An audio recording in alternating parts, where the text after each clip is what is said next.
I'm going to read this directly from my personal journal entries so you understand how fast everything shifted under my feet. No, this can't be right. Where are my car keys? Where did they go? Mom, I'm doing this for your own safety. You know you shouldn't be driving anymore. I can't believe you're doing this to me. Those are my keys. George, I need you to help with the kids' school drop-offs and pickups this week. The schedule is right here, just until Friday. But you literally told me 3 days ago that I wasn't safe to drive. George, the day my own daughter took my car keys, she looked me straight in the eyes with absolute sincerity and said, Mom, this is all for your own safety. I was 67 years old, standing in the kitchen of the home I paid off with my own hard-earned money, feeling like a child being grounded. I reached out to grab the keys back, but Emily quickly dodged away. George, you can't drive anymore, she declared, her tone leaving no room for argument. I thought that was the absolute worst part of the whole situation. I was wrong. Just 3 days later, Emily called me on the phone with a completely contradictory, absurd request. Mom, I need you to run the school carpool for the kids between now and Friday. George, I remember holding my phone, completely frozen, unable to say a word for what felt like forever. If my driving was supposedly so unsafe that my keys had to be confiscated, why was she suddenly asking me to get behind the wheel to transport her most precious children? George, if you've ever had someone you love cross boundaries and disrupt your life under the guise of doing it for your own good, listen to my story. Before my daughter took my keys, nothing in my daily routine ever made me feel old. Yes, I was 67, and I never hid my age. But turning 67 never felt like a limitation.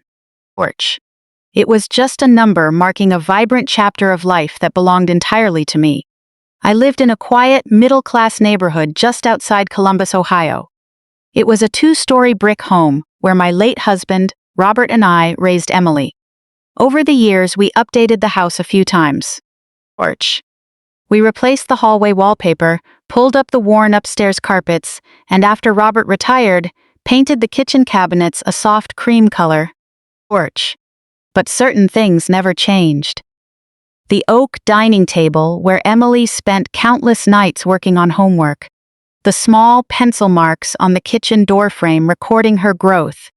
And the way the morning sunlight filtered through the kitchen window, looking almost identical to when our daughter was just a little girl.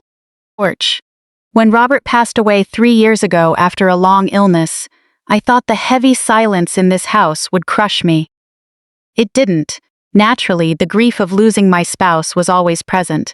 Some mornings, I still reflexively rolled toward his side of the bed. George.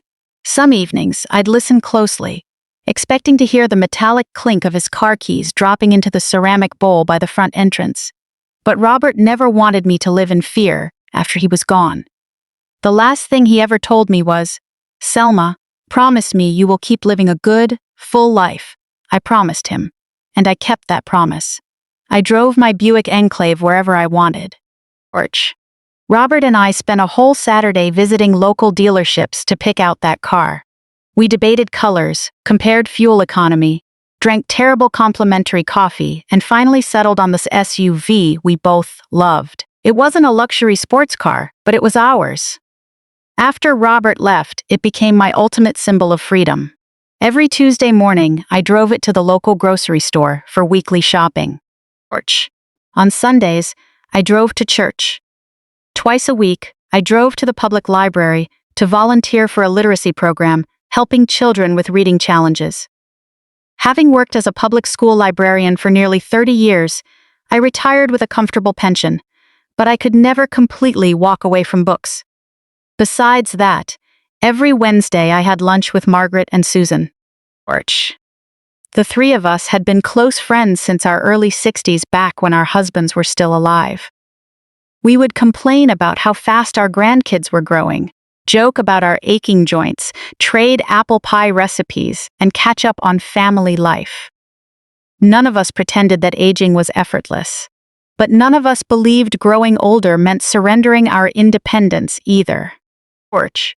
which is why Emily's recent uncharacteristic behavior caught me so off guard. My daughter had been independent from a young age. Raised with strong values of self-reliance, she learned to stand on her own feet. When she moved into her college dorm, I didn't hover over her every night like a helicopter parent. When she rented her first apartment, I never demanded a spare key. Porch. I wanted her to understand that loving someone doesn't mean controlling them.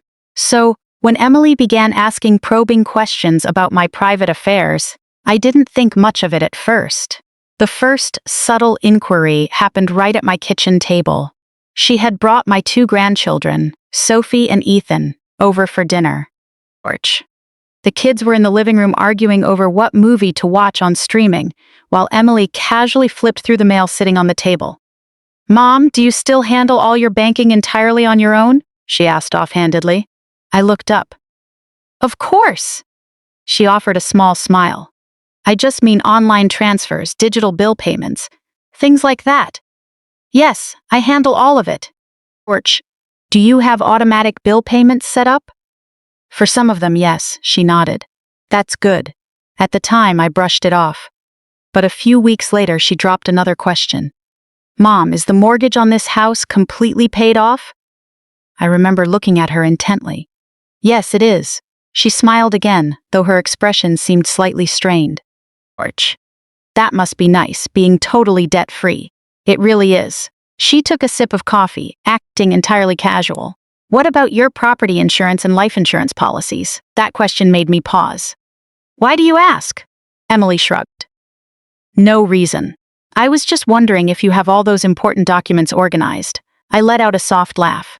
"Emily, I'm 67, not 97. Porch." She didn't laugh back. Instead, she said quietly, "I know." At the moment, I attributed her questions to typical sandwich generation anxiety. She was raising her own kids and likely worrying about how to support me down the road. After all, it's natural for adult children to eventually show concern about their parents' future. Porch. What I failed to realize then was that Emily's vision for my future differed drastically from my own. She wasn't simply wondering if I would age comfortably. She was calculating who would get to make decisions for me, and who would ultimately control the savings I had spent a lifetime accumulating. I was completely oblivious to her motives back then. Porch. All I knew was that Emily still visited every Sunday, still hugged me when she walked through the door, and still called me Mom. Looking at her, I could still see traces of the little girl who used to rush into the kitchen after school, drop her backpack on the floor, and yell that she was starving. That made everything so much harder. Betrayal doesn't always show up with a villainous mask. Porch. Sometimes it arrives carrying bags of organic groceries. Sometimes it sits at your kitchen table, warmly asking if you've been taking your daily vitamins. Sometimes it gently kisses your cheek before leaving, speaking in a voice identical to the child you spent your entire life protecting. Looking back, there was an even earlier warning sign.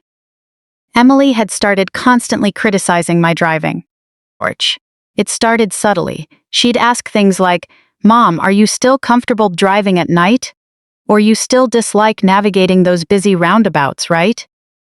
Once she even asked if I ever experienced mental lapses or got lost while behind the wheel. I laughed it off at the time. "Emily, I had my driver's license before you were even born." Porch.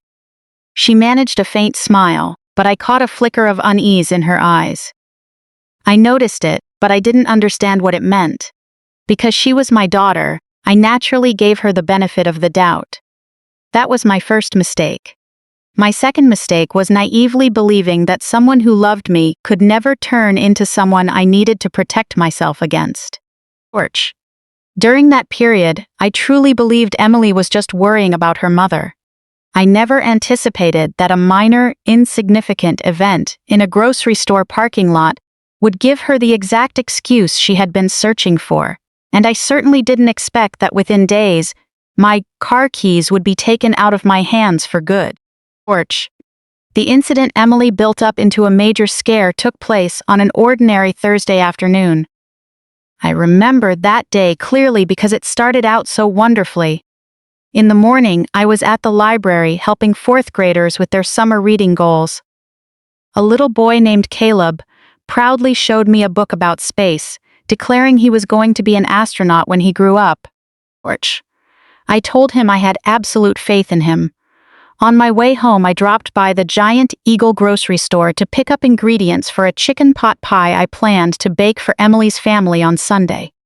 Sophie had recently praised my pot pie, saying it tasted better than any restaurant version. That compliment alone had me smiling as I pushed my cart through the produce aisle. I bought carrots, celery, onions, a bag of potatoes, and a small apple pie for dessert. There was zero indication of any trouble brewing, until I got back out to my car.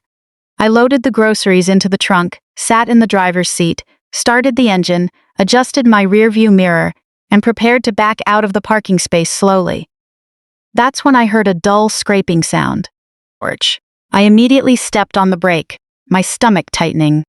I got out to check, and saw that the plastic bumper at the back of my SUV had lightly scraped against the metal railing of a shopping cart return corral.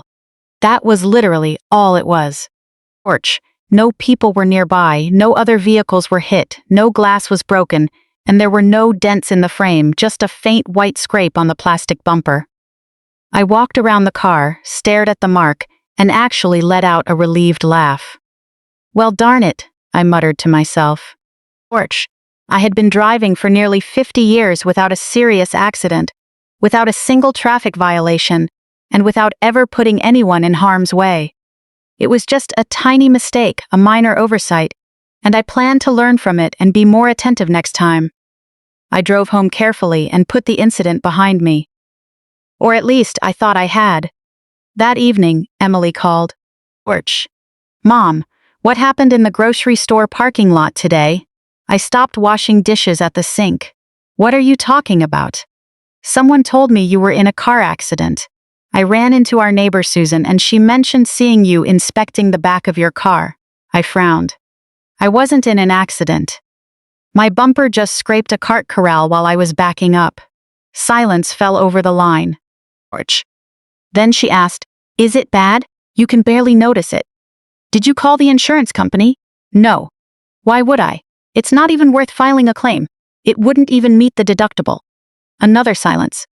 Then Emily said, "Mom, that's not the point." I wiped my hands and leaned against the kitchen counter.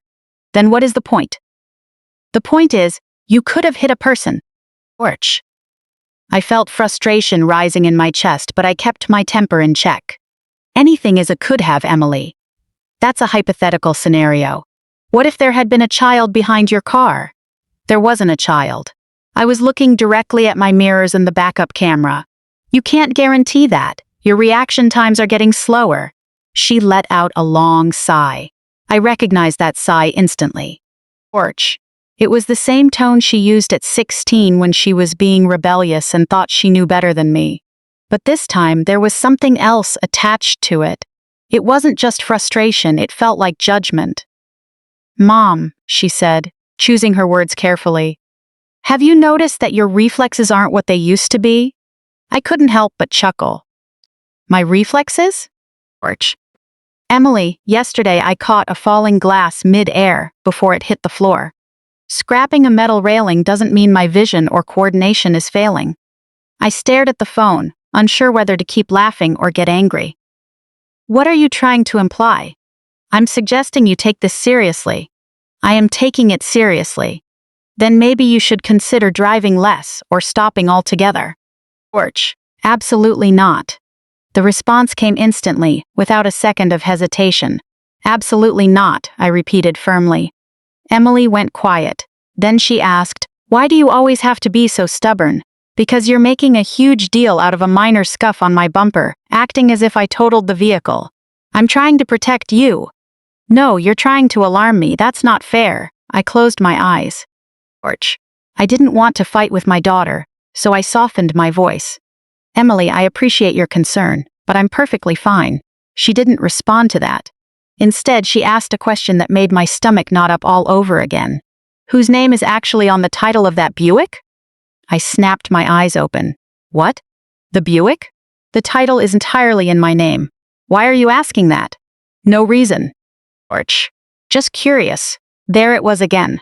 That phrase had become a recurring ghost in our conversations. When asking about my bank accounts, it was no reason. When asking about my house title, it was no reason. Now asking about my car ownership, she used the exact same excuse. I slept terribly that night. Porch. It wasn't because of the scuff on the bumper, but because Emily's random questions didn't add up logically. They felt like a net slowly closing in around me. The next morning, she showed up at my house. She brought me coffee from a Starbucks near her office. For the first 10 minutes, everything seemed completely normal. She kissed my cheek. Porch. How are you feeling? Fine. Did you sleep well last night? Decently. Then, her gaze shifted toward the driveway. Can I take a look at the scrape? I followed her outside. She crouched down, carefully examining the bumper. You really should have an auto shop look at this. It's purely cosmetic. Emily stood up. You need to be more careful. I looked at her. I am careful. Porch. You hit something. I made a small mistake. She shook her head. That's not what I mean. Then what are you saying? She didn't answer right away. Instead, she turned around and walked back inside. I followed her. In the kitchen, she set her coffee cup down heavily on the counter and turned to face me. Mom, I'm serious about this. So am I. Porch. I really think you need to stop driving for a while. I felt the blood run cold in my veins. For how long? How am I supposed to live my life without driving? And who decides when I can start again? She hesitated. I think that's something we should decide together. That word, we, stung deeply. Porch. When I was paying steep property taxes, there was no we. When I drove myself to medical appointments and checkups, there was no we. When I arranged roof repairs and managed my finances, there was no we. But suddenly, when it came to my car, a collective we appeared out of nowhere. I crossed my arms. I am not giving up my vehicle just because I scuffed a piece of plastic trim. Porch. Emily's expression turned cold. You're making this way more complicated than it needs to be. Maybe that's because you're asking me to surrender rights that I have no reason to give up. She stared at me intensely for several seconds. Then she whispered, What if something bad happens? That would be my responsibility, and I will handle it. What if you get injured? Porch. My health insurance will cover it. What if you hit someone else and face a lawsuit? I looked straight into her eyes. I won't. She shook her head. You can't guarantee that. Neither of us said anything for a long moment. Finally, Emily picked up her designer purse. I need you to think carefully about this. I will. She walked toward the door. Then she paused. Mom. What? Porch.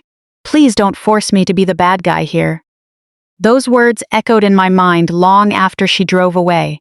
I hadn't asked her to do anything. I simply wanted to remain an adult who was responsible for my own life. That afternoon, I called my longtime friend Margaret and recounted everything that had happened. She listened quietly. Porch. When I finished, she asked, Thelma, before she brought up the car, had Emily been asking about your financial situation? I paused. Yes, she had. Margaret went silent for a moment. Why was she asking about all that? I don't know. Then Margaret offered a thought I really didn't want to consider. Maybe you should start paying closer attention, Thelma. Porch. An older person's assets can be very tempting. So I started paying attention. I reviewed my home insurance policies, vehicle registration documents, and account notification settings. I went through all my emails. For the first time in my life, I began questioning whether the incident in the grocery store parking lot was ever really about a bumper scrape. Porch. Maybe it was just a convenient pretext Emily could use to claim I was becoming incapable. I had no idea what she intended to do with those claims. However, by the following Monday, Emily showed up at my house again. This time, she wasn't bringing groceries. She wasn't smiling. As she walked into the kitchen, her eyes went straight to the ceramic bowl holding my car keys. Porch. I realized instantly that the discussion about my driving was far from over. It was only the beginning. Around noon on Monday, the doorbell rang.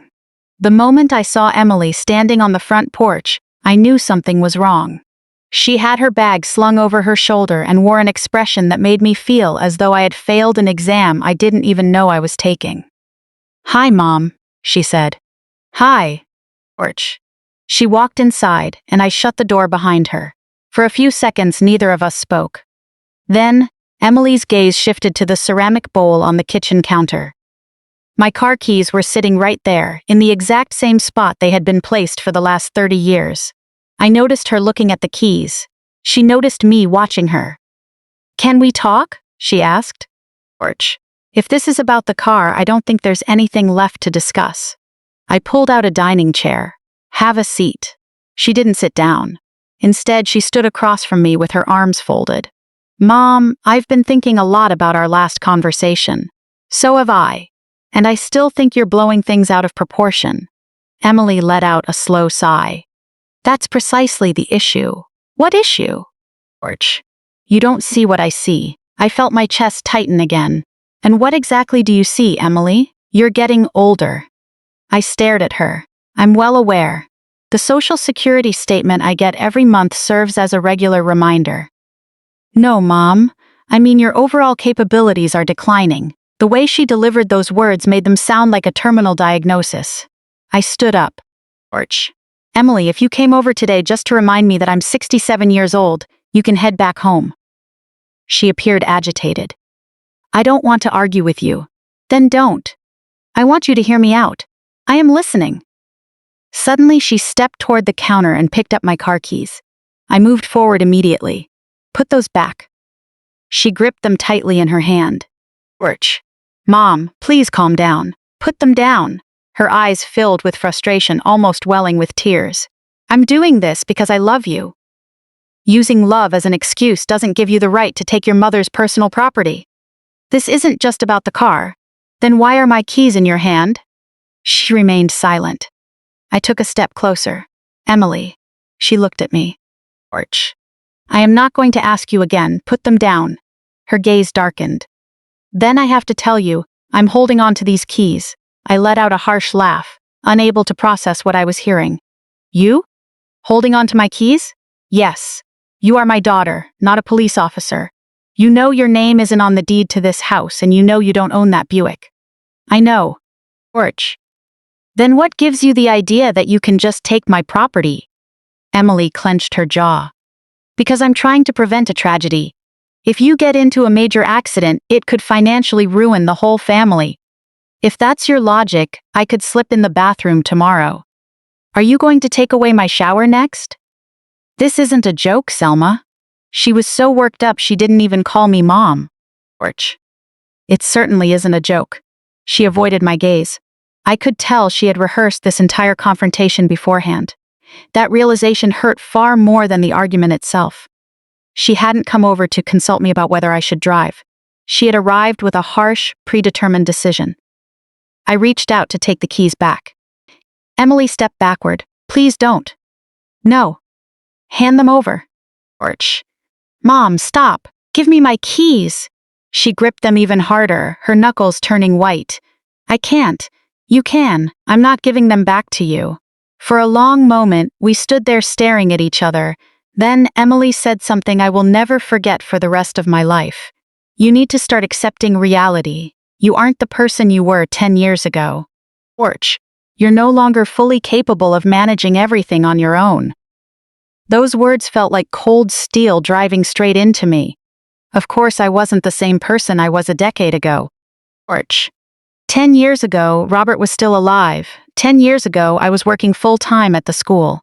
10 years ago, my knees didn't ache when the weather changed. 10 years ago, when life got difficult, I had a husband to lean on. But that didn't mean I had lost my mind or my ability to manage my own life. "I'm not asking to be 20 again," I said quietly. "George, I am simply demanding the right to make my own choices." Emily shook her head. "You don't understand." "Then explain it to me." "I don't want to get a call from a hospital in the middle of the night telling me you were in a crash." My heart softened for a brief second. "Emily, I understand your fear. Then let me help you. You can help me without stripping away my independence." "George." She looked down at the keys. "I can't do that anymore." Why? She didn't answer. Why, Emily? Finally, she whispered softly. Because you just won't cooperate. I felt a sharp sting behind my eyes as tears threatened to spill over. If cooperating means following your orders blindly, then you're right. She turned around and walked toward the front door. Porch. I thought she was leaving, but she paused at the doorway. I'm keeping these keys for now, she said, looking back once. For your safety. Then she walked out, and the front door shut firmly behind her. Just like that, right inside my own home, my car keys were gone. I stood in the hallway for a long time. Porch. I could hear the faint hum of the refrigerator in the kitchen and the ticking of the wall clock. Outside, a neighbor started mowing their lawn, the engine roaring in the distance. Everything sounded completely ordinary, yet my world suddenly felt unfamiliar and stifling. I walked back into the kitchen, sat at the dining table, and stared at the empty ceramic bowl. Porch. It felt absurd to be so shaken over something small. It was just a key, a piece of metal that could easily be duplicated at a hardware store. But deep down, I knew I wasn't grieving the metal. I was grieving what those keys represented: my freedom, my privacy, my ability to leave my house whenever and wherever I pleased, and my dignity as an independent adult. Porch. My mind drifted back to the days when Robert was sick. For a period, because he could no longer drive, I had to transport him to his medical treatments. He hated having to rely on me. One afternoon, after I brought him home from the clinic, he sat quietly in the passenger seat and suddenly said, I never want to become a burden that you have to manage. Porch. I had reached over and taken his hand tightly. You are my husband. Assisting you isn't managing you. He smiled faintly. I know. Then he looked out the window. Just promise me one thing. What's that? After I'm gone, never let anyone decide you're helpless just because they claim to love you. At the time, I thought he was simply expressing his feelings about his illness. Porch. Now, I wondered if he had somehow foreseen this exact moment and offered me the warning I needed most. To distract myself, I walked into the bedroom and opened the drawer where I kept important documents. Organizing things had always been my way of processing anxiety and regaining control. Porch. I pulled out my property insurance paperwork, vehicle registration forms, tax records, passport, and bank statements.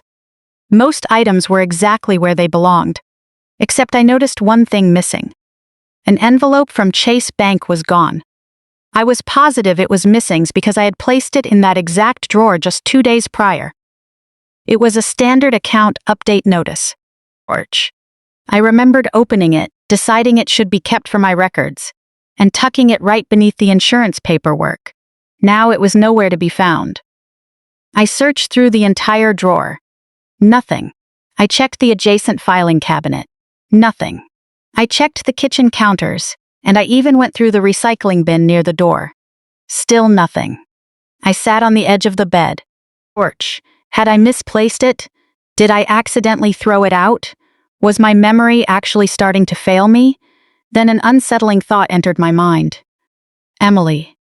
I tried to dismiss the thought immediately. No, I whispered to myself. My daughter would never do something like that. She wouldn't go through my private files. She wouldn't take items from my house.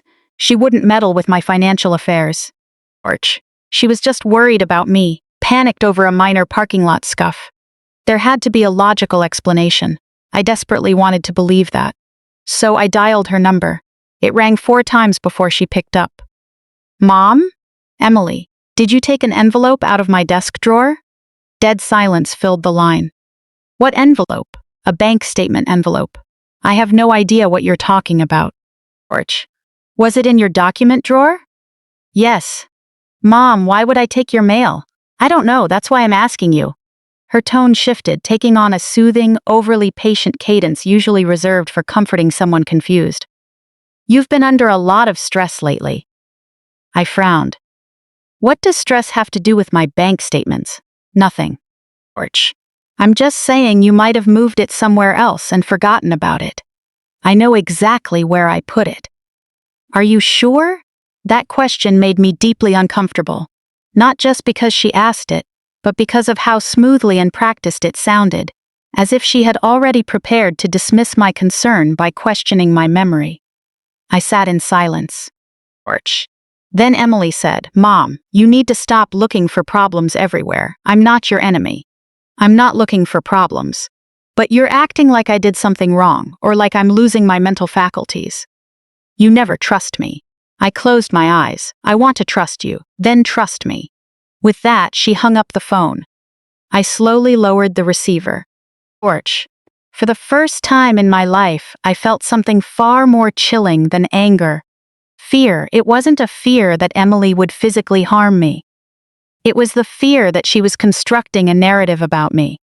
A narrative where I was losing my sharpness, where I couldn't keep track of things, and where every disagreement could be written off as old age. Porch. If she could convince others, doctors, legal professionals, or judges, of that narrative, what would happen to the decisions I was still fully capable of making for myself? I barely slept that night. My mind replayed the missing envelope, the confiscated keys, Emily's probing questions, and her constant use of the word safety. By morning, I reached a resolution. Porch. I wouldn't make accusations against my daughter without solid proof, but I needed to start observing everything like an investigator. Because sometimes, the initial warning sign of trouble isn't a massive crisis. Sometimes, it's just small, subtle details. A missing envelope, an unusual question, a taken set of keys, and a daughter insisting she's doing it all out of love. Porch.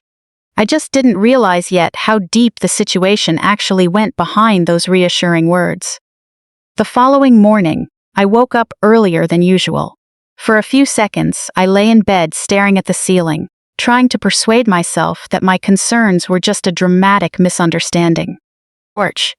Maybe Emily really was just overly anxious. Maybe I genuinely misplaced the bank envelope. Maybe her financial questions were just routine concern from a daughter looking after her widowed mother. I wished so badly those explanations were true. More than anything, I wanted my daughter to be the person I had always believed she was. Yet a quiet voice inside kept repeating, "You need to verify this." Porch. So I got dressed, brewed a pot of coffee, and sat at the dining table with a yellow legal pad. At the very top, I wrote 3 words, noun facts. Underneath, I began making a list. Emily repeatedly asked about my financial assets, mortgage status, and account setups. She questioned my driving ability over a minor scuff on a plastic bumper. She took my car keys without my permission. Porch. A private banking envelope went missing from my drawer. She immediately suggested my memory was failing when I asked about the document. I stared at the page. Individually, none of these points proved definitive wrongdoing. But grouped together, they sent a cold shiver down my spine. I decided to start my investigation with the bank. Porch. I called the customer service hotline printed on the back of my debit card to review access permissions on my accounts. The representative asked several top-level security questions, such as the make of my first vehicle and my high school graduation year, which I answered effortlessly. "Mrs. Harrington, I see there is an authorized user listed under one of your primary accounts." Porch. My pen stopped on the paper. "An authorized user?" "Yes, ma'am. Who is listed?" She read out the name, Emily Harrington. "My daughter." I sank back against the chair. I had completely forgotten her name was still attached to that account. The representative paused. "Would you like me to explain the specific scope of that authorization?" "Yes, please." Porch. She informed me that the designation was created years ago, shortly after Robert was diagnosed with his illness. Back then, Emily helped us tremendously. She drove Robert to clinics, picked up prescriptions from the pharmacy, and helped manage routine bills when I was overwhelmed. I remembered temporarily adding her to that specific account for convenience during that challenging period. Porch. It looked completely harmless. I never imagined in a million years that, after all this time, that authorization would still be active. "Are you saying she can withdraw money directly?" My voice was tight. "The account carries specific access privileges," the customer service representative explained. Porch.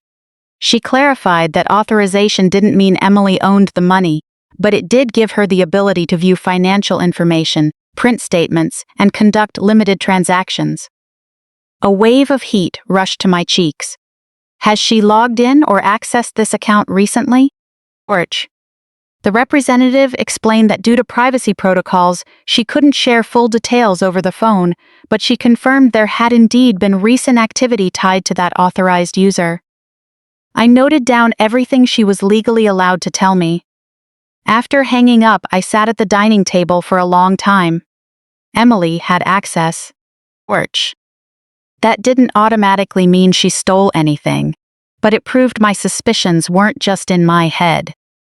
There was a hidden doorway connecting her to my finances that I had completely forgotten about, and I certainly didn't remember giving her permission to keep it open indefinitely.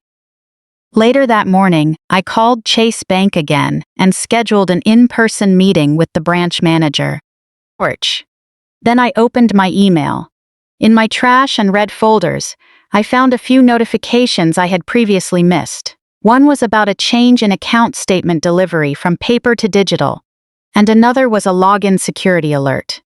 Neither explicitly named Emily, but the timestamps matched the exact days she had come to visit and gone through my mail. Orch.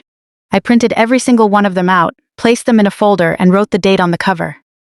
I told myself I wasn't building a criminal case against my own daughter. I was just trying to find the truth. That afternoon, Emily called. Mom, I'm here. How are you feeling today? I'm okay. There was a pause on the line. Did you sleep well last night? Very well. Her voice sounded unusually gentle. Orch. I've been thinking about you. I almost let out a bitter laugh. I've been thinking about you too, Emily. I know these past few days have been tough. I looked at the folder on the table.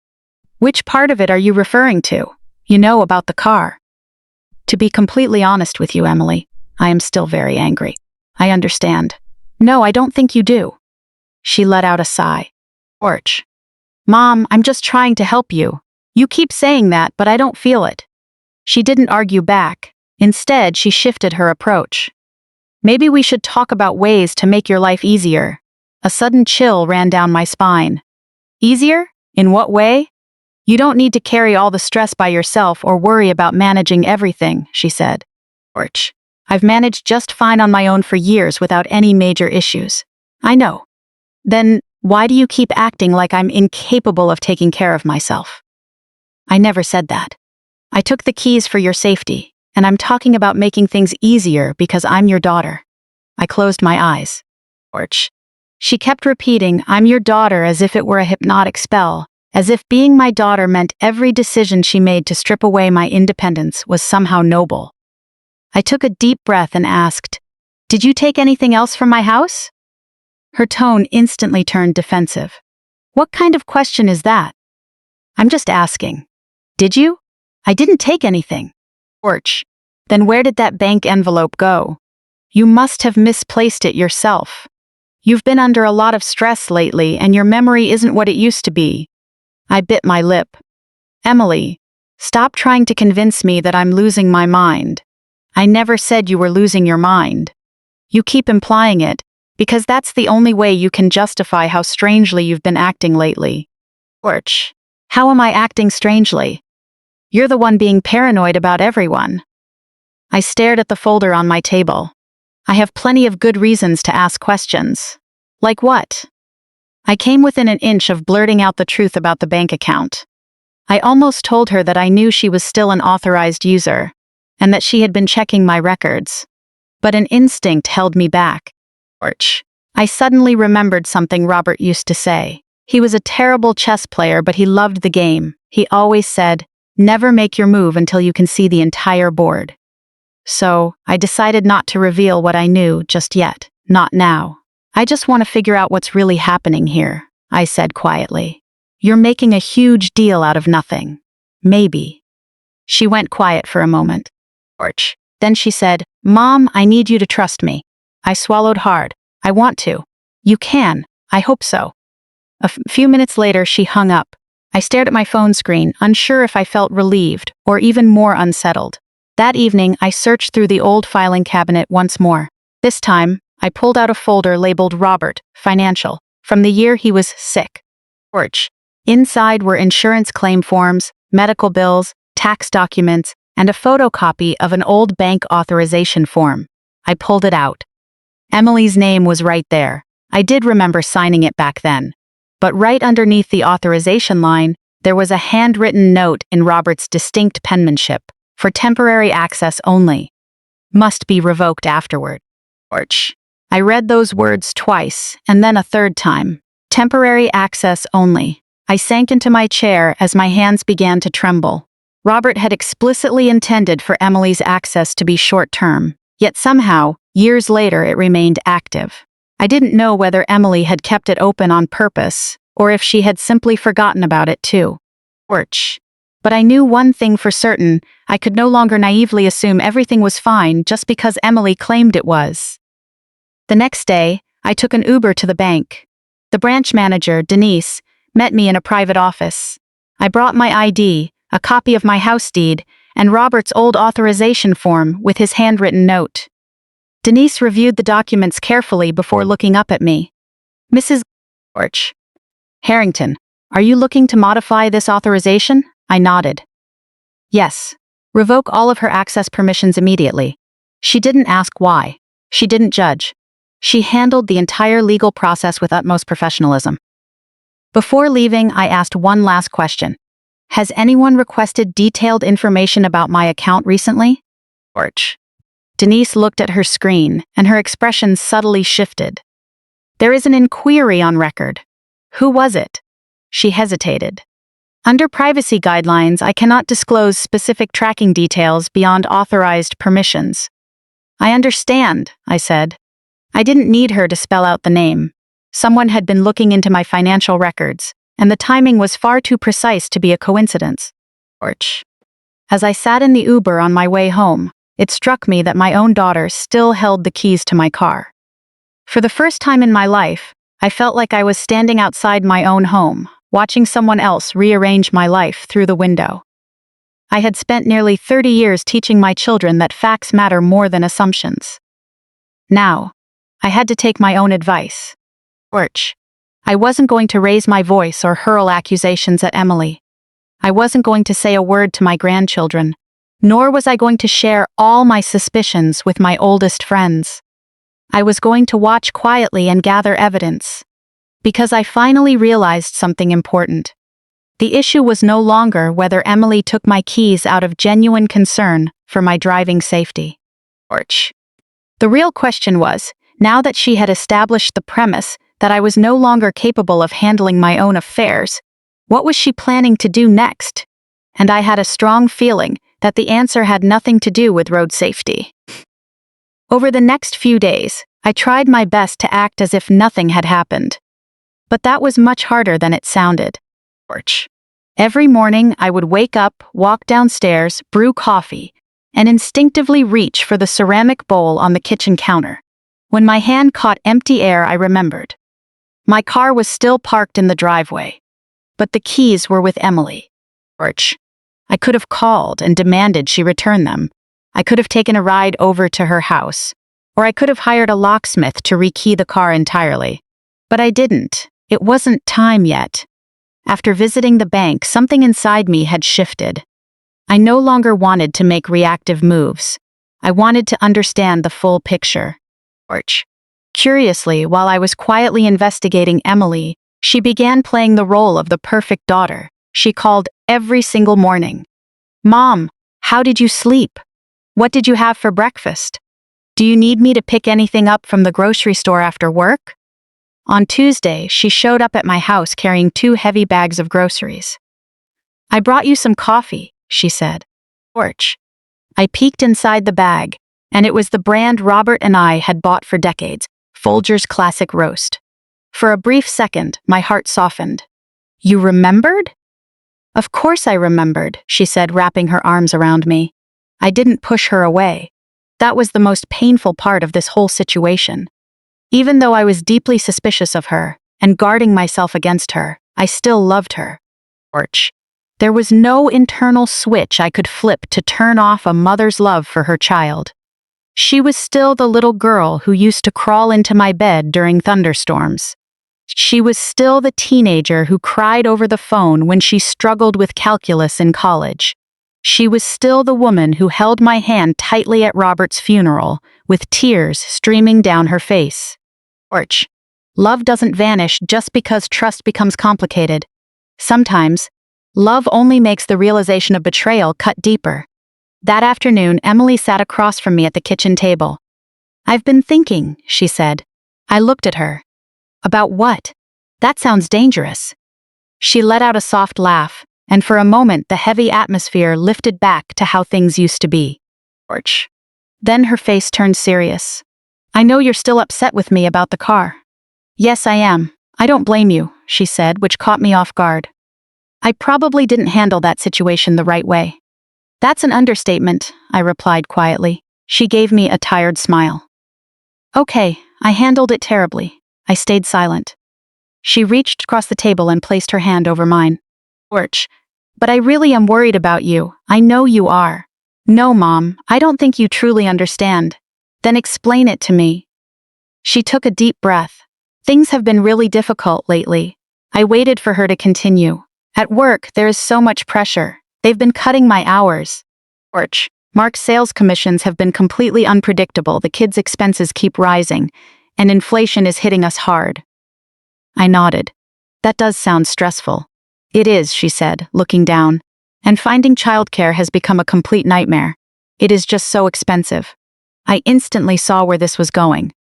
"Do you need me to watch Sophie and Ethan?" She looked up. "Yes." "How many days a week?" Orch. "A few days would make a huge difference." I looked her in the eye. "Emily, I'm your mother. If I can help you, I will." Her tense shoulders visibly relaxed. "Thank you, Mom. But I also know this doesn't mean you agree with me taking your car." "That's right, I still don't agree. And it doesn't mean you're fine with not driving." "Correct." She hesitated for a second before continuing. "Orch. Actually, that's what I wanted to talk to you about today." My stomach tightened. "Go on." "You know the kids have to be at school before 8 in the morning." "I know, and pickup is at 3 in the afternoon." "I know. I've been trying to find another solution, but I just haven't been able to." I waited. And then, she finally uttered the statement that completely exposed her own contradiction. "Orch. Mom, I need you to drive the carpool for the kids this week starting Friday." I sat there in my chair and stared at her for 5 full seconds. I genuinely wondered if my hearing aid was malfunctioning, or if my mind was finally short-circuiting the way she seemed to expect it to. "What? Drive the carpool?" "I know what running a carpool entails, Mom." Orch. "I need your help handling the morning drop-offs and afternoon pickups." I slowly leaned back, in my chair. "Emily, you took my car keys." "I know. You insisted that it wasn't safe for me to drive anymore." "I know. And now you want me behind the wheel, driving your 2 children through morning rush hour traffic?" She looked extremely uncomfortable. "I'll arrange the transportation." "What transportation?" Orch. "Is Mark going to drive me to the school?" I almost laughed out of sheer absurdity. "So your brilliant solution is having Mark drive me so I can pick up your kids. It's just temporary." I shook my head. "Emily, this makes no logical sense whatsoever." "I'm just trying my best to fix a problem." "No, you're trying to turn your financial problems into my responsibility." Her expression changed. "Orch, that's not fair. You said you wanted to help me. Then let me help. Let me drive my own car on my own terms." I stared at her with complete clarity. There it was. The glaring, undeniable contradiction. She stripped away my right to drive under the banner of calling me unsafe, yet because of her own financial hardship, she needed me to step in as a free driver. Orch. "Not as a one-time emergency favor, but every single weekday," I asked her calmly. "So why am I suddenly safe enough to transport your children?" "You wouldn't be driving alone, the kids would be in the car with you." "That's not the point." "Mom, please, no." That single word left both of us frozen. Emily stared at me in shock. I had rarely ever said no to her. Orch. Whether she needed money for college, a cosigner for her first apartment, or someone to watch the kids, I had never turned her down. But this time, I meant it. "I love you," I said. and I love Sophie and Ethan. But I will never accept being told one day that I am too incompetent to touch my own vehicle, only to be asked the next day to carry the heavy responsibility of driving your children. Porch. Emily's eyes filled with tears. Are you really going to stand by and watch me struggle without helping? I am not standing by watching you struggle. You personally removed the very tool I needed to help you. You're my mother and I'm your daughter. Then why won't you give me my keys back? Because you're asking me to prove my worth to you, right after you judged me unfit to be trusted. Porch. She turned her face away. That's not what I meant. It might not have been your intention, but that is the reality of what you did. She grabbed her bag and stood up abruptly. I can't believe you're doing this, and I can't believe you took my keys. Her expression hardened into something cold and distant. I did that because I was terrified something would happen to you. Porch. I'm not angry about your fear, Emily. Then what are you angry about? I am angry that you used your fear as an excuse to make decisions for me behind my back. Emily shook her head. You are being completely unreasonable. She marched toward the front door. Before stepping outside, she turned around. You know what? Maybe I shouldn't bother worrying about you at all. Porch. Those words hit me like a physical blow. Emily. But she slammed the door behind her, leaving me alone in the quiet house, once again. I stood there without moving for several minutes. Then I walked over to the window and looked outside. My Buick was still sitting in the driveway. The car Robert and I had purchased together. The vehicle Emily had unilaterally decided. I was no longer fit to drive. Porch. Yet she had expected me to get behind the wheel by Friday, to shuttle her children around. I knew something was deeply wrong, I just hadn't uncovered the full extent of it yet. That night, I called Margaret and explained everything that had transpired. There was a long silence on the other end of the line. Finally, she spoke up. Thelma, can I ask you something? Of course. Porch. Is Emily facing a major financial crisis? I frowned. She mentioned work being tough and Mark's income dropping. That's not what I mean. I mean, are they facing serious, overwhelming debt? I thought about it. I don't know. Margaret sighed. Maybe you ought to look into it. I had no desire to invade my daughter's privacy. But suddenly, my mind flashed back to Chase Bank. Porch. I thought about the mysterious missing bank envelope. I thought about Emily asking whether my house was fully paid off. And I thought about Robert's handwritten note that read, temporary access only. I think you're right, I whispered. The following morning, I opened the old filing cabinet again. I pulled out years of tax returns, insurance policies, property records, and investment statements. Porch. I wasn't searching for proof of a crime. I was looking for any clue that could explain why my daughter had suddenly become so desperate and calculating. And then I found it. A credit card statement. It wasn't mine. It had accidentally been mixed into my files a few months back. The name on the account was Emily Harrington. I stared at the balance, and my heart sank into my stomach. Porch. The figure was far larger than I could have imagined, representing a crushing cycle of debt. The statement listed multiple penalty fees for missed payments. The total amount owed explained perfectly why Emily's voice had been laced with subtle panic whenever she spoke about work or childcare costs. I sank back into my chair. Now I finally understood. Porch. Emily wasn't just worried about me getting older, she was terrified that her own life was rapidly falling apart. Yet I still couldn't see how my car, my bank accounts, and my home connected to her mounting debts. Until I noticed another document tucked directly beneath the credit card statement. It was a printed email. At the very top of that page was a sentence that made my blood run cold. Porch. Mom's house may be our best option. I read it once. Then I read it again. I didn't know who wrote those words or who received them, but one thing became painfully clear. My daughter's financial crisis had officially become my crisis, and that missing bank envelope wasn't a harmless mistake. It was part of a calculated intrusion into my life. Porch. I read that printed email 3 full times before I finally allowed myself to breathe again. Mom's house may be our best option. A short sentence, But those words completely altered how I viewed everything. I sat at the kitchen table with the paper resting in front of me, trying to process its meaning. The email lacked enough context to reveal exactly what Emily was planning. Porch. It could have meant selling the house down the road, taking out a home equity loan, or some other financial maneuver I didn't yet understand. I didn't know for sure, and because I lacked complete answers, I refused to rush over and confront her blindly. Porch. If there was one lesson I learned from my decades working in a public school library, it was that half a sentence can be twisted to mean almost anything if you fill in the blanks with assumptions. I wasn't going to invent stories about my daughter. But I sure wasn't going to turn a blind eye anymore either. I placed the paper back into the folder and locked it inside my desk drawer. Porch. Then I sat there in silence for an hour. Part of me wanted to call Emily immediately and demand an explanation. Part of me wanted to drive over to her house and face her directly, though that thought quickly faded when I remembered I didn't even have my car keys. The irony of that almost made me laugh out loud. Instead, I chose to wait. Around 6 o'clock that evening, Emily called.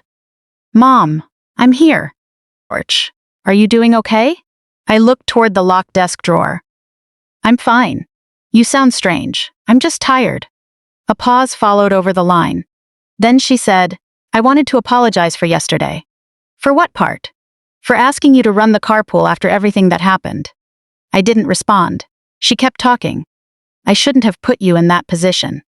Thank you for setting me straight." Porch. "I was just feeling backed into a corner, and I didn't mean to make you feel like I was taking advantage of you." I closed my eyes. The genuine tone in her voice made the situation hurt even more, because part of me desperately wanted to believe she was just overwhelmed by life, not orchestrating something against me. "Emily," I said softly. "Yeah? Can I ask you something?" "Sure." Porch. "Are you facing a financial crisis?" The silence that followed lasted longer than I expected.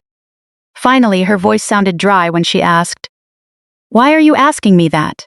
"Because you told me things have been difficult lately." "They have been." "How difficult, Emily?" "Mom, I really don't want to talk about this." "Why not?" "Because it's embarrassing." I leaned back against my chair. Porch. Facing hard times isn't something to be embarrassed about. With inflation where it is, a lot of people are struggling right now. You don't understand. You can try explaining it to me. She let out a long sigh. Things just got completely out of hand. "Is it credit card debt?" Silence returned to the call. "How do you know about that?" I didn't tell her I had accidentally seen her statement. Porch. "I've been your mother for 39 years, I said. "I guess I just noticed details." She let out a bitter laugh, completely devoid of humor. "Yeah, you always do. Mark and I are working on fixing it. Can you just, I don't know." Her response broke my heart. Not because she was in financial trouble, but because she hadn't trusted me enough to come to me directly. I said, "You should have come to me." Porch. "I didn't want to ask you for money." I looked toward the desk drawer. "Did you ever even consider it?" "Consider what?" "Ask yourself, did you ever entertain the idea that my house could solve your financial problems?" The phone line went completely dead silent. In that exact moment, I realized I didn't need a verbal confession. I had already received my answer. "Mom, did you see that email?" Porch. Her voice was shaking. "Where did you see it?" I stared at the wall. "I asked you a question." "You went through my personal files. I did no such thing." "Then how could you possibly know about that?" "That isn't what matters right now. It does matter." Her voice rose in pitch. "So you admit you've been spying on me. I never said that. And your reaction right now proves that my instincts were correct." Porch. "You're accusing me." "I am asking you, because you didn't trust me and kept me completely in the dark." I felt tears welling up in my eyes. "I trusted you enough to give you access to my financial life. I never asked for that access, but you kept it active. I forgot to revoke it, and you quietly maintained it. So why were you asking about my bank accounts?" "Because I was worried about you." Porch. "Then why were you asking if my house was fully paid off?" "Because I wanted to make sure you were properly protected." "Protected from what?" She stopped speaking. I waited. "Emily, protected from what?" Finally, her voice dropped to a low whisper. From future risks. I don't follow. What does that mean? Arch. It means I don't want a situation down the road where you need long-term care and have no options left. I stared at the wall ahead of me. There they were again. Safety, protection, future. Words that sounded filled with love, until you realized they could be weaponized to justify crossing every boundary. I asked, "So what role does my home play in this protection plan of yours?" Orch, she began to sob softly. "I don't know. You do know." "No, Mom, then tell me why you wrote that my house might be your best option." She fell completely silent. I felt a piece of my heart break deep inside. It wasn't just that she had financial struggles, or even that she looked at my house as a financial resource. Orch. It was that while she claimed to be worried about my driving safety, she was secretly evaluating my property behind my back. I lowered my voice. "Emily, were you planning to ask me to sign over this house?" "No." On pushing me to sell it? "I don't know." "Were you planning to take out a mortgage against it?" More silence. "Emily!" "I don't know what I was going to do." Orch. I believed her, and that was the most terrifying part. She didn't sound like a mastermind. She sounded like a panicked, middle-aged woman backed into a corner, starting to view her mother's assets as a personal exit strategy. But that didn't make her actions acceptable. I said, "You took my car keys. I was trying to protect you. You checked my bank information. I was trying to help manage things. Orch, you pried into my house deed. I was trying to figure out what happens if you ever need long-term care. You had me sign paperwork under the guise that we were just planning ahead." "What paperwork?" My heart rate accelerated. "What paperwork, Emily?" "The power of attorney. The financial power of attorney."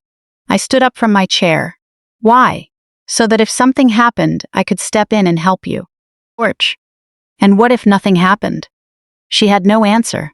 A quiet, steady anger washed over me.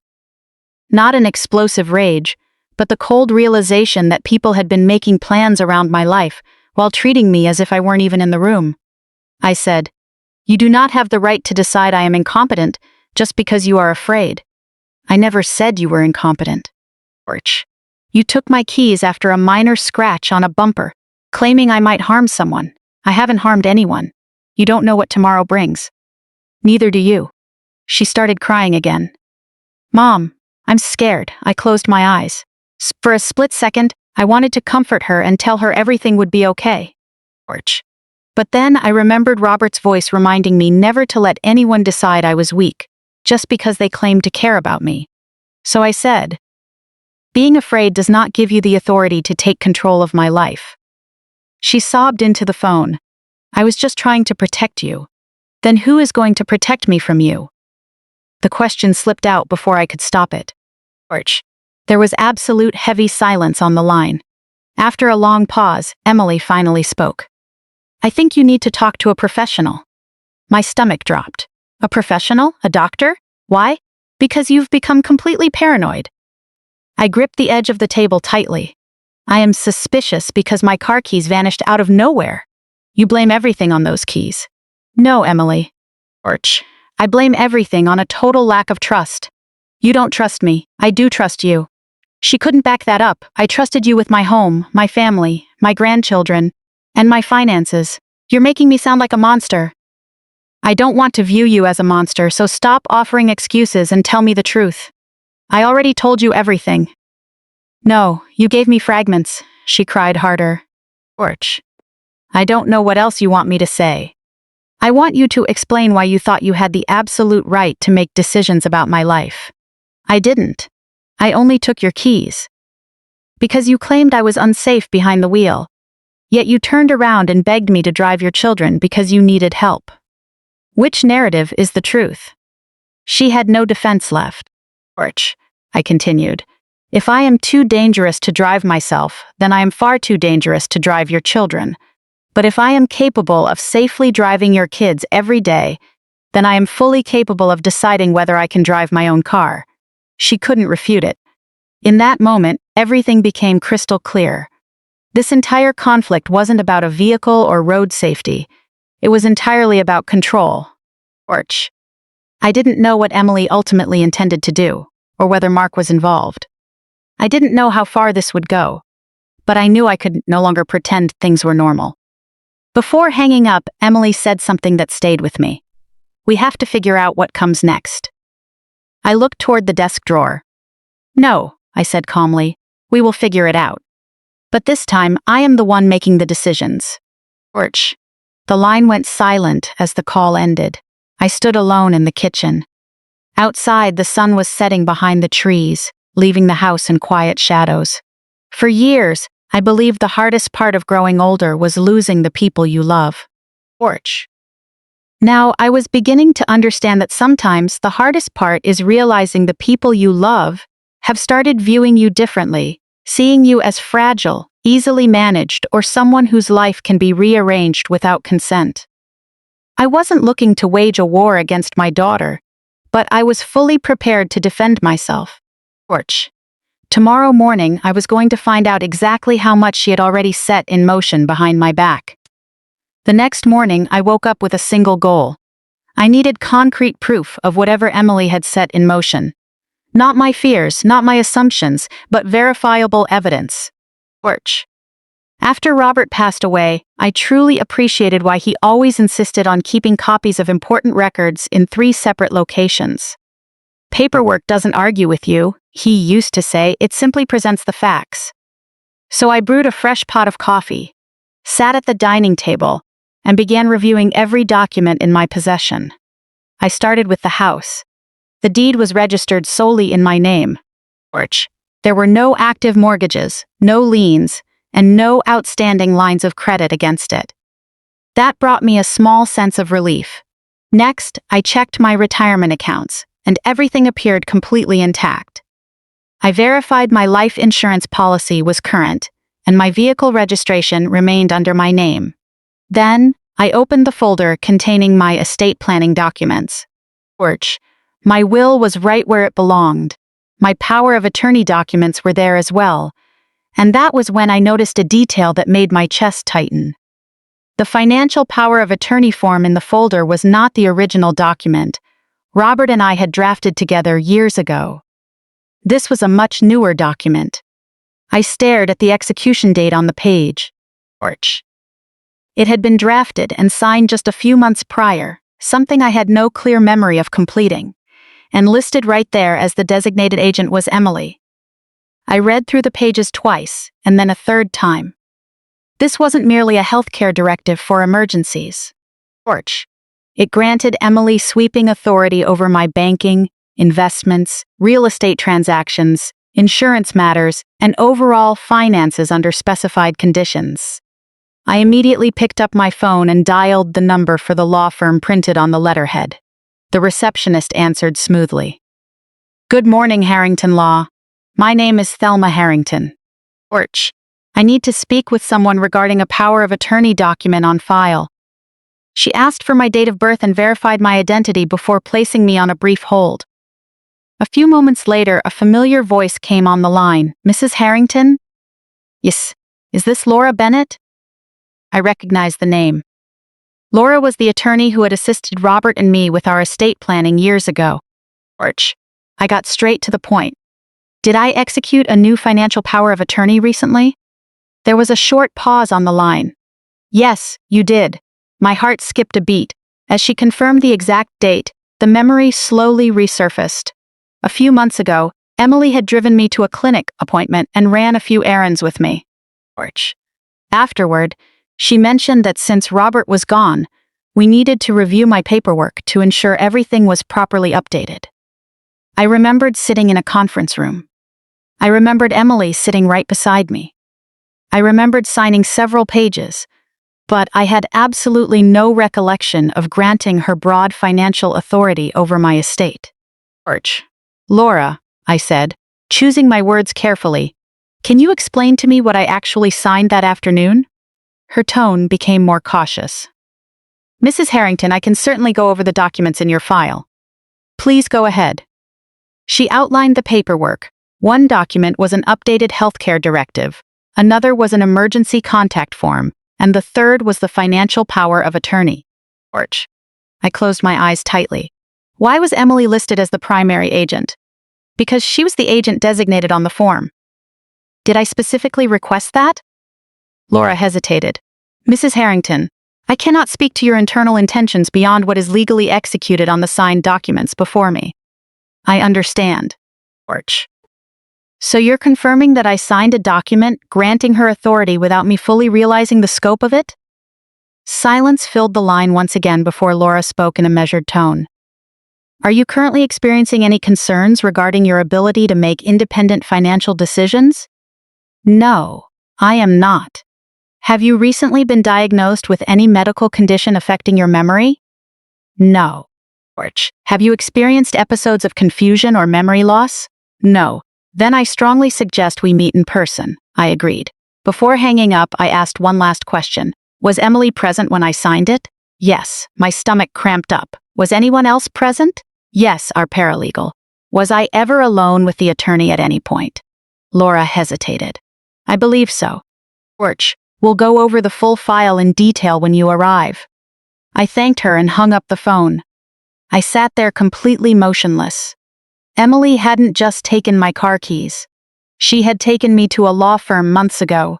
She had helped arrange documents that handed over control of my finances to her, and I had either forgotten or I had simply failed to fully grasp what I was signing at the time. George, both possibilities terrified me.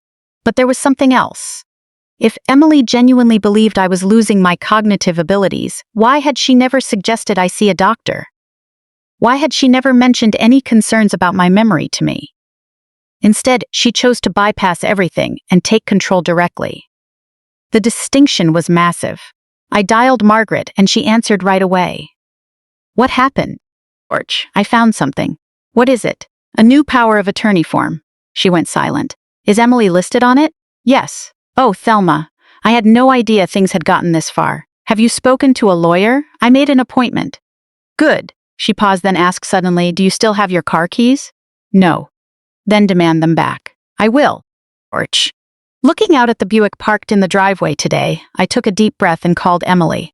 It rang a few times before she picked up. Mom, I need my keys. She let out a sigh. We've already been through this. No. You spoke unilaterally while I was forced to listen. Mom, I can't give you the keys. I am getting my keys back today. You're still emotional. Yes, I am. You're not thinking clearly. George. Those words hit like a heavy blow, cutting deeper than I expected. Why do you keep saying that to me? Because you get worked up over things that aren't even happening. They are happening. What's happening? Tell me. Silence. I could hear the kids making noise in the background. Then Emily said, I'm at work. I'll pick them up. You don't have a car. I know that. You can't just walk over here. George. Why not? Because I'm busy. Then bring them to me. She went quiet. Emily, I have errands to run tomorrow, and I need my vehicle. What errands? I can drive you. I don't need a ride. I need my car. I can't. Why not? Because I have plans. Then cancel your plans. She grew frustrated. You're being completely unreasonable. No, I am being entirely reasonable. George, I am demanding the return of my lawful property. Mom, you're turning this into a massive hassle. You made it a hassle the moment you took them. I took them because I love you. I am asking for them back because I love myself. She went completely silent. I had never spoken to her like that before. Finally, she relented. Fine. What time? After work? 6 o'clock? I'll be waiting at home. She hung up. George. I set the phone down on the table. My hands were shaking.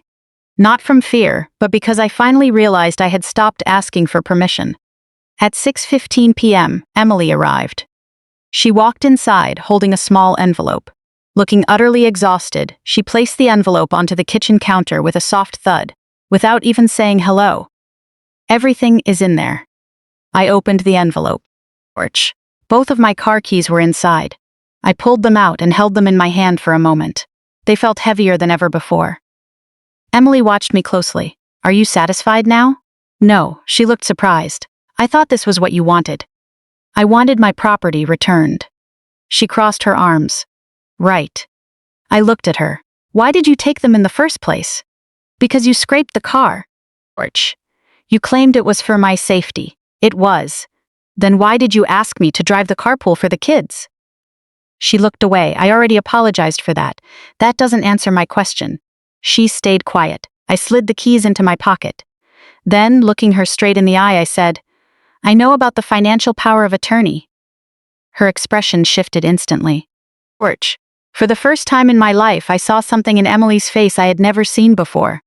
Not anger, not sadness, panic. What power of attorney? She stammered.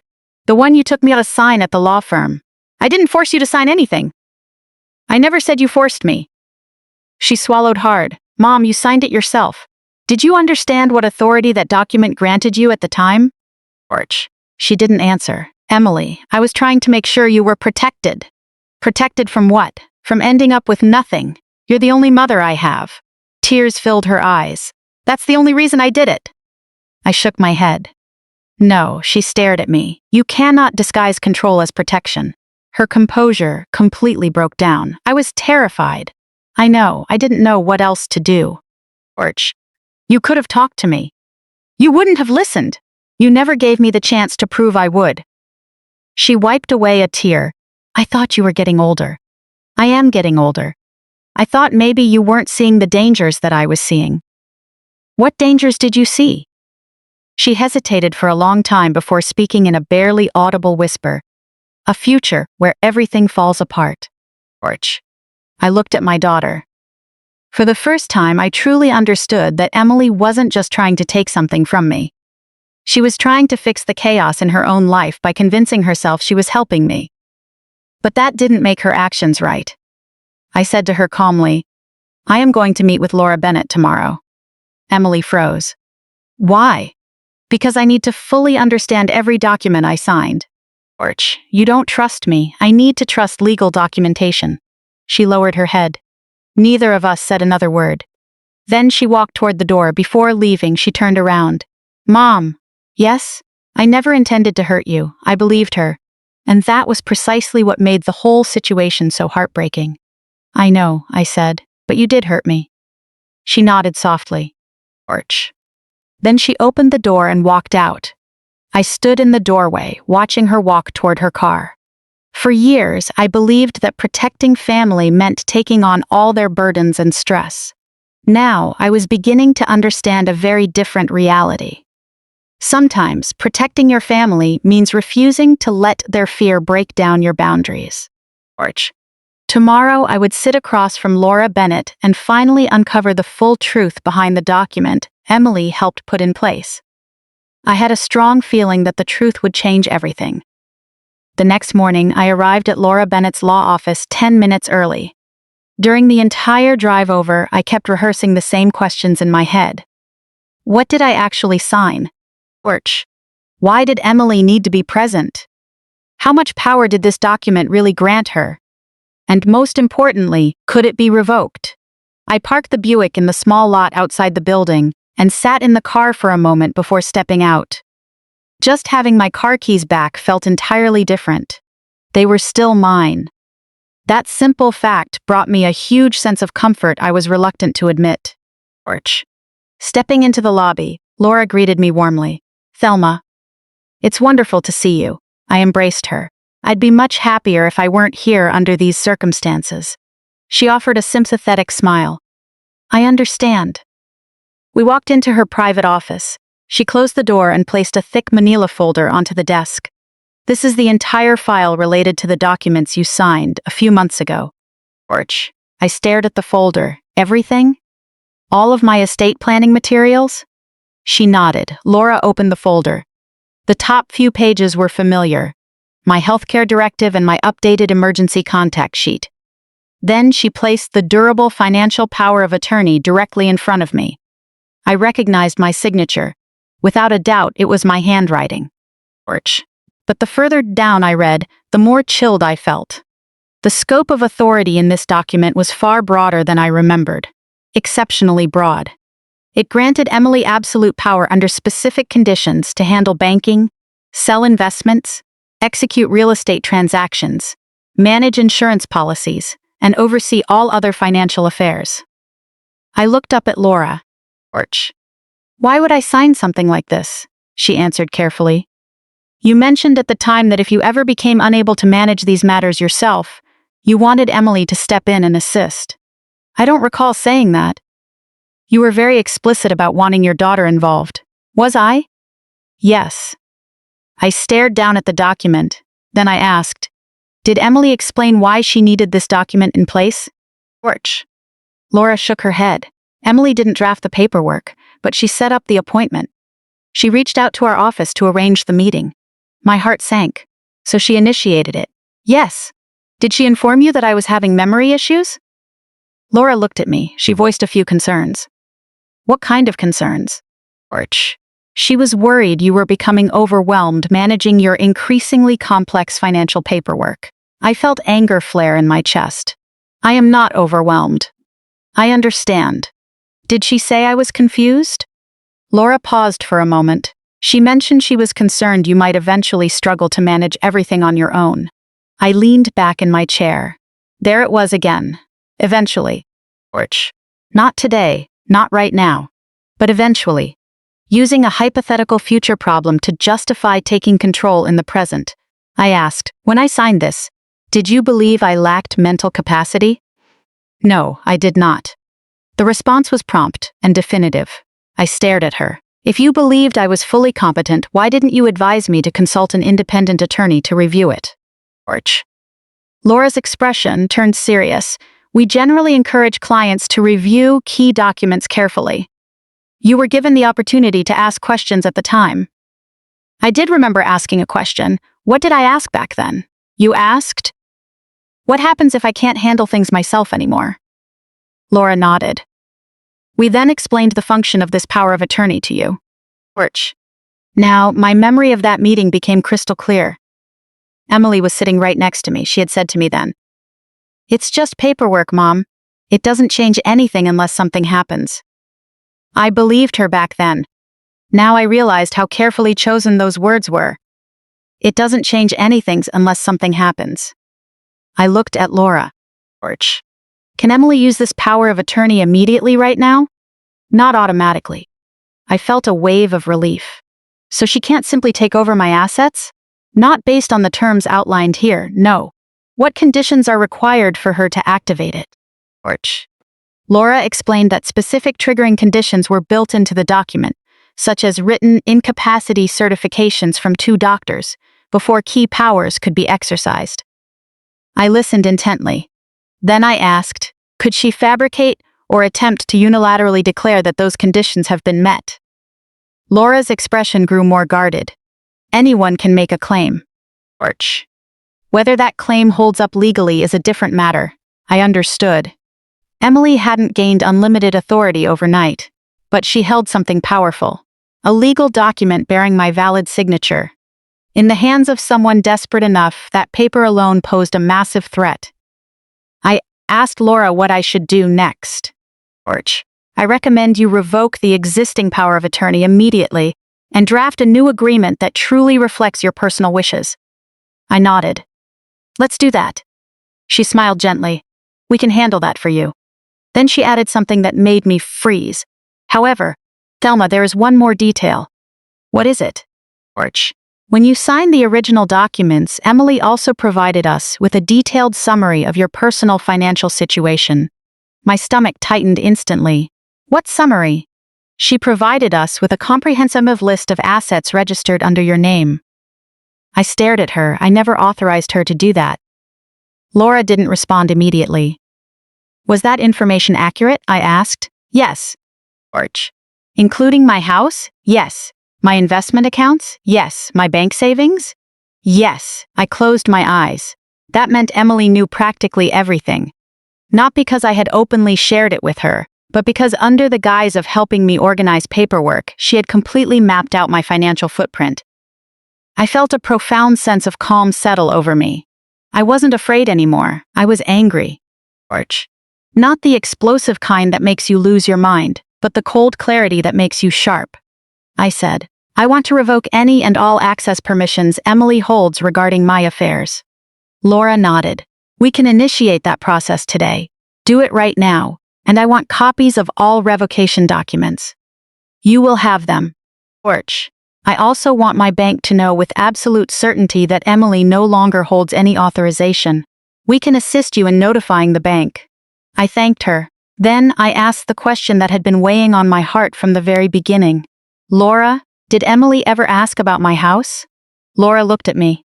"Yes, she did." My heart stopped beating. "What did she ask?" "George. She inquired whether your real estate could be transferred into a family trust."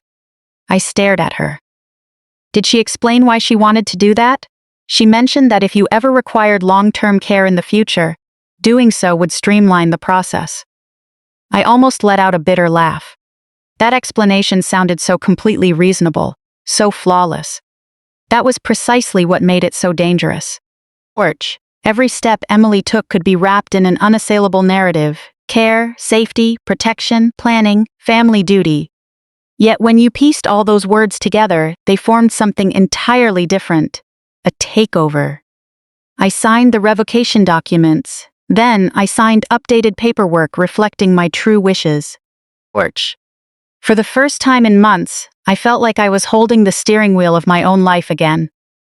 The moment I stepped out of Laura's office, I called Chase Bank.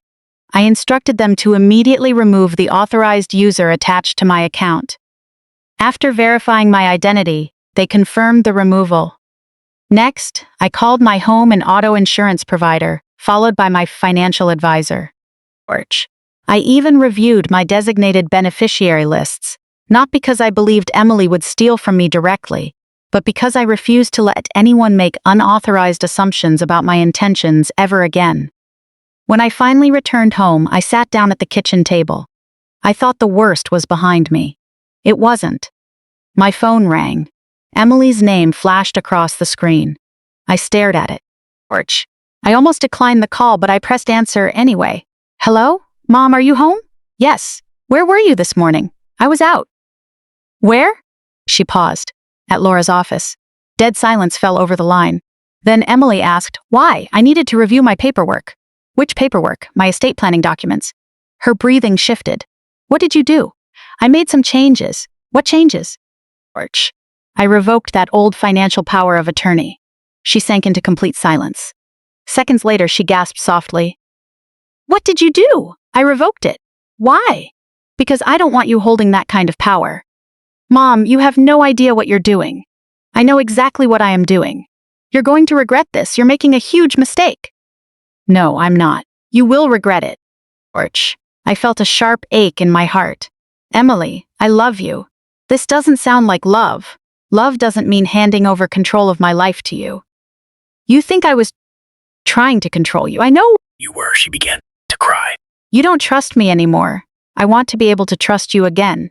"Then why would you do this?" "Because trust cannot survive without boundaries." She said nothing. George. Then, in a strange, distant voice I hardly recognized, she asked, "Did Laura mention the house to you?" I froze. "What about the house?" Another heavy silence. "Emily?" she whispered. Nothing. The line went dead. I slowly set my phone down. The house. She brought it up herself, not me, not Laura, but Emily. She was in such a rush that she mentioned the house before I even asked. George. Suddenly, a terrifying truth clicked into place. The power of attorney wasn't her end goal. It was merely a tool. What Emily truly wanted was connected to that paper, something tied to my home. It was something she had been quietly calculating long before she ever took my car keys. I walked over to the window and looked out at the house Robert and I had built together. Porch. I looked at the garden he planted with his own hands, the porch where we spent countless summer evenings, and the kitchen where Emily grew up. For decades, I viewed this house as a symbol of our family sanctuary. Now, I wondered if my daughter had come to see it as a personal cash machine for her future. Porch.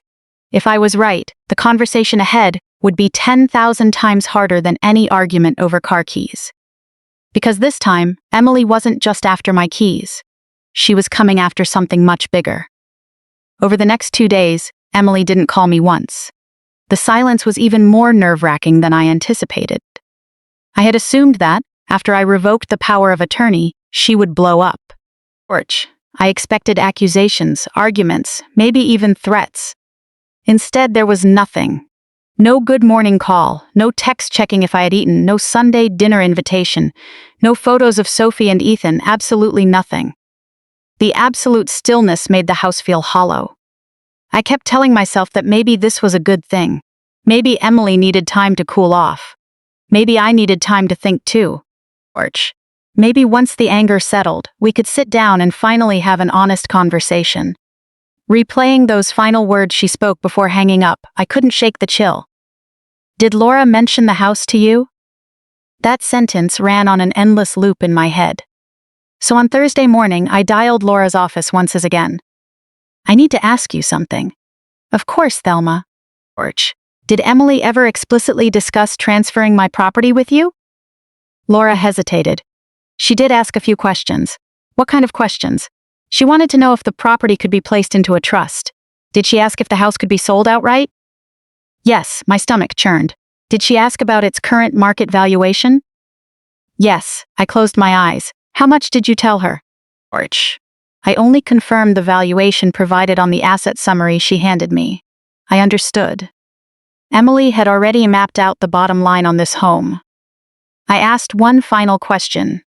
Did she ever state that she wanted the house for herself?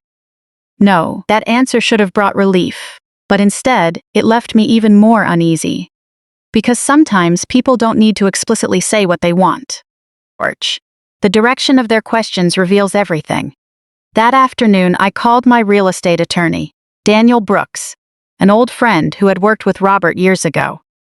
I laid out the entire situation. He agreed to meet me the following morning. That evening, I reviewed all my records once more. The deed, insurance, property tax receipts, will. Everything still looked intact. Then, I spotted something I had never seen before. It was a printout of an email from a few months back sent by a mortgage lender. The subject line read, "Request for property information." I stared at it. I had never reached out to a mortgage company. The email indicated that an inquiry regarding my property had recently been submitted, requesting details on potential financing or refinancing options.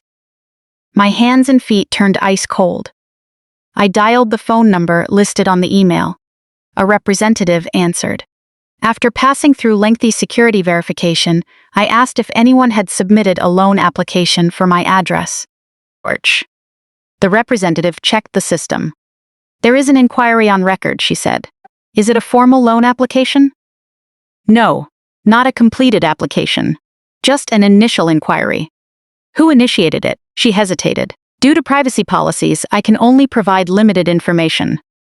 I understand. She informed me that the inquiry had been submitted using contact information associated with my daughter. I didn't need to hear anything more. I hung up the phone and sank into my chair at the dining table. Emily had asked if the house was paid off. She had inquired about its valuation. She had asked a estate lawyer about placing it in a trust. She had access to my financial accounts.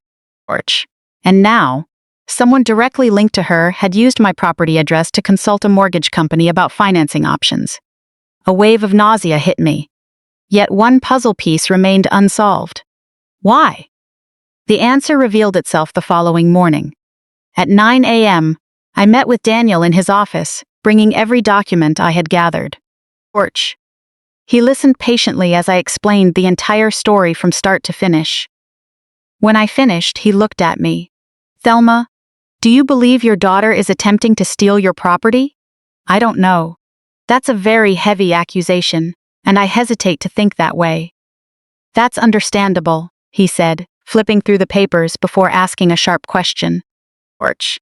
Is there any possibility that Emily and her husband are currently facing foreclosure or severe debt? I told him about the credit card statement I had seen. His expression turned grave. If that's the case, your home represents financial collateral to them. Financial collateral? A means to secure financing. Like refinancing your house or taking out a home equity line of credit HELOC to consolidate their debts. I swallowed hard. But she can't legally do that without my signature, right? Under normal circumstances, no. But if she held that financial power of attorney, things get complicated. It depends on the specific terms and triggering conditions of the document. I looked down. Porch. That's why she wanted it. Perhaps. That word felt heavy in the air. I asked, can she still sell or mortgage my house right now? Not without proper authorization and met conditions. And since you've revoked the POA, she certainly doesn't have that authority moving forward. I let out a long breath of relief. But what if she quietly initiated processes already? Daniel looked at me. Porch. That's precisely what we need to verify, he suggested. I checked the county property records office immediately to ensure no deed transfers, liens, or unknown legal documents had been filed. We checked right then and there. Nothing had been recorded. I felt half the weight lift off my shoulders. For the first time in days, I could breathe deeply again. But Daniel wasn't finished. Porch. Thelma, there's one more thing you need to consider. What's that? You need to change all the locks on your house. I stared at him. Why? Does your daughter have a spare key to your home? I thought about it. Yes. Then change them. My heart sank again. I had given Emily that spare key when she moved out at 22, a symbol of pure trust. Now it was a vulnerability. I nodded. I'll change them. Porch. Daniel also advised me to update all my passwords, online banking, email, and any accounts Emily might know the login info for. I felt deeply embarrassed. How did I let things get to this point?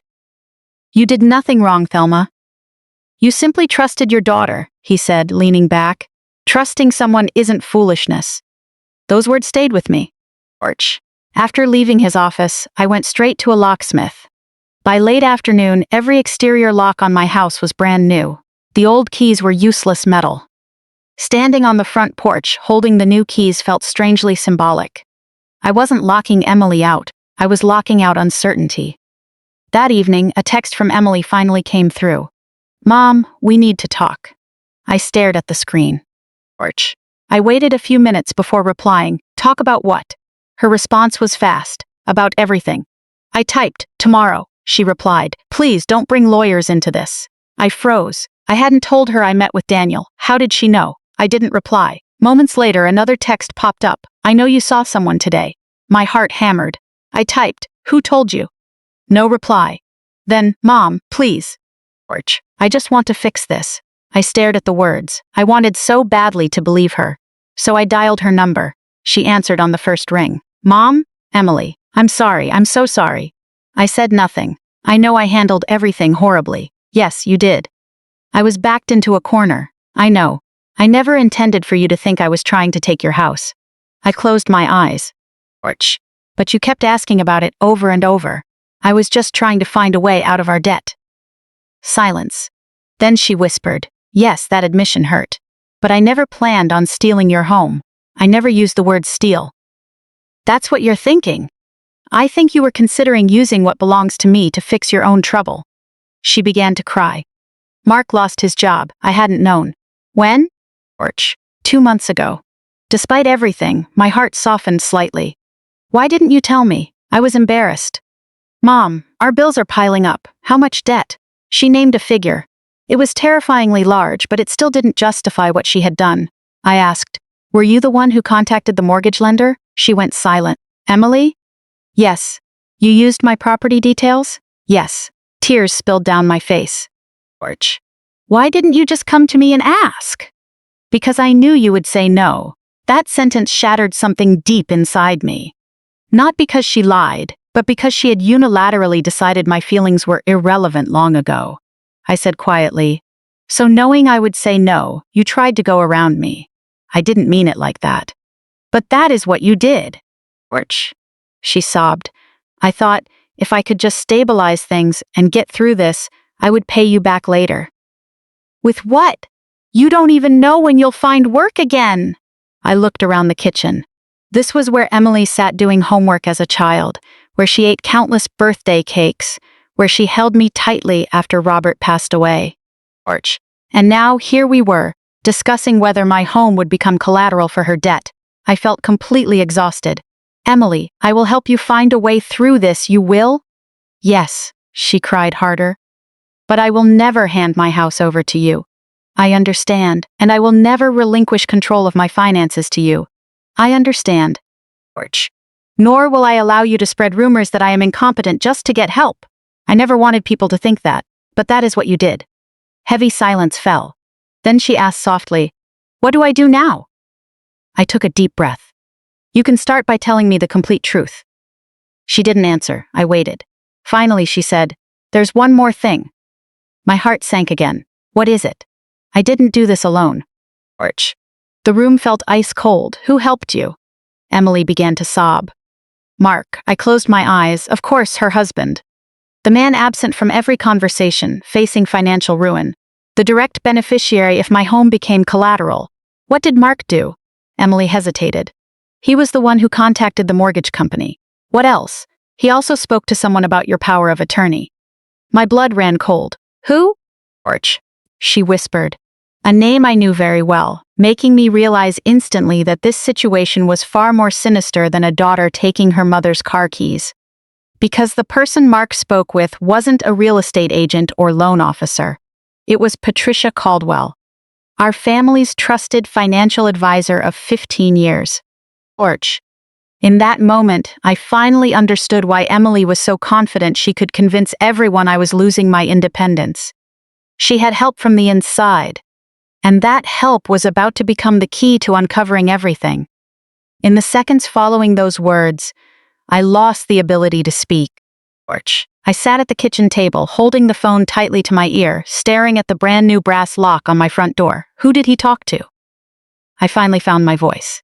Emily hesitated. Miss Caldwell. My stomach turned over. Patricia Caldwell?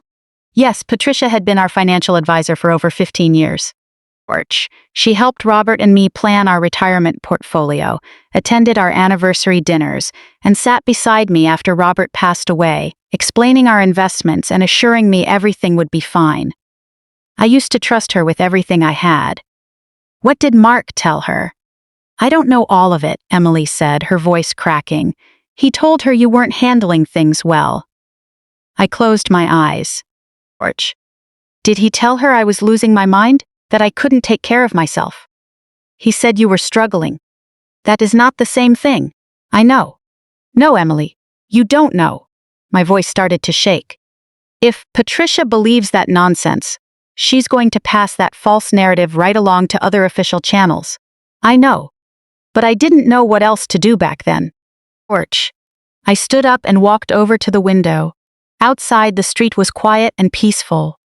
The next-door neighbor was watering their flower beds, and a dog was barking somewhere off in the distance.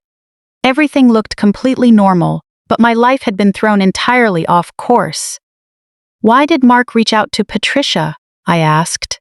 Orch. He wanted to know if there was a way to tap into your assets without selling the house. My hand tightened around the phone. So, he was looking for another shortcut to get his hands on my money. He said it was only temporary. Temporary. I repeated the word through gritted teeth. That seemed to be everyone's favorite excuse. Orch. Temporary access, temporary help, temporary financial pressure, temporary control. But those so-called temporary decisions almost always cause permanent damage. Did Patricia ever contact you? I asked. Yes, last month. What did she say? She asked how you were doing lately. I felt my heart sink. Did she say why she was asking? She said there were some internal concerns. Orch. What kind of concerns? Emily didn't answer, but I already understood everything. I had become the subject of secret discussions in meetings I wasn't even invited to attend. People were quietly evaluating whether I was still capable of running my own life, while I was sitting at home like a fool, thinking my daughter was just worried about me denting my bumper. I sat back down. Orch. Emily, I need you to tell me everything. I will. Not later. Right now. She took a deep breath, her voice trembling. Mark felt, if we could convince you to move into an assisted living facility, the house could be sold or mortgaged. I stared at the wall. For a moment, I couldn't hear anything except the heavy sound of my own breathing. Assisted living? Yes. Orch. You wanted to push me out of my own home? No, it wasn't like that. Then explain it to me. It wasn't supposed to happen like that. Then how was it supposed to happen? We thought maybe, eventually, you might need more care. We? Who is we? You, Mark, and Patricia? No, then who else? She didn't answer. Emily, what about my doctor? My blood turned cold. My doctor? Orch. Yes. What does my doctor have to do with any of this? Mark contacted someone at the clinic. I felt a sudden wave of dizziness. What did he say to my doctor? He wanted to know if they had any concerns about your memory. I stood up again. Did my doctor say there was something wrong with me? No. Did Anian say there was something wrong with me? No. Orch. Then what right do you have to talk about me like I'm in the late stages of severe memory loss? Emily started crying again. I don't know. No, you do know. I was scared. You were scared. So instead of coming to talk to me honestly, you started calculatedly building a case against me. That's not what I meant to do. But that's exactly what you did. She had nothing left to say. Orch. I looked at the clock on the wall. It was almost 8 in the evening. Suddenly, I knew exactly what I had to do. I want to meet tomorrow. Okay. You, Mark, and me. Emily went quiet. Mom, just the three of us? No, Patricia, too. I don't think that's a good idea. Why? Because things could get really ugly. I let out a bitter laugh. Things got ugly a long time ago. She sighed. Orch. Fine, tomorrow afternoon. Where? My house. Another heavy silence followed. Okay. After hanging up, I barely slept. My mind was consumed with thoughts of Patricia. The woman who had once helped Robert pick out index funds, the woman who embraced and comforted me after his funeral, the woman who assured me, Thelma, your finances are completely secure. Orch. Now, I wanted to know what kind of story she had been fed. The next morning, I called Patricia. She picked up right away. Thelma? Patricia. Her voice sounded tense. I heard. I know there have been some concerns about you recently. I'd really love to hear what these so-called concerns actually are. I don't think it's appropriate to discuss this over the phone. Orch. If there's one thing I hope you take away from my story, it's this. Getting older never means you become powerless. There's a dangerous assumption in society that once we reach a certain age, our children automatically know what's best for us. Sometimes they really do have good intentions, and their concerns come from a place of genuine love. Orch. But without respect, love can quietly turn into control. I learned that I can accept help without giving up my independence. I can listen to my children's advice while firmly refusing to let them make decisions for me. I can forgive someone while never forgetting what happened. Most importantly, I learned that setting boundaries never means loving your family any less. Orch. Sometimes clear boundaries are the only way to keep love alive.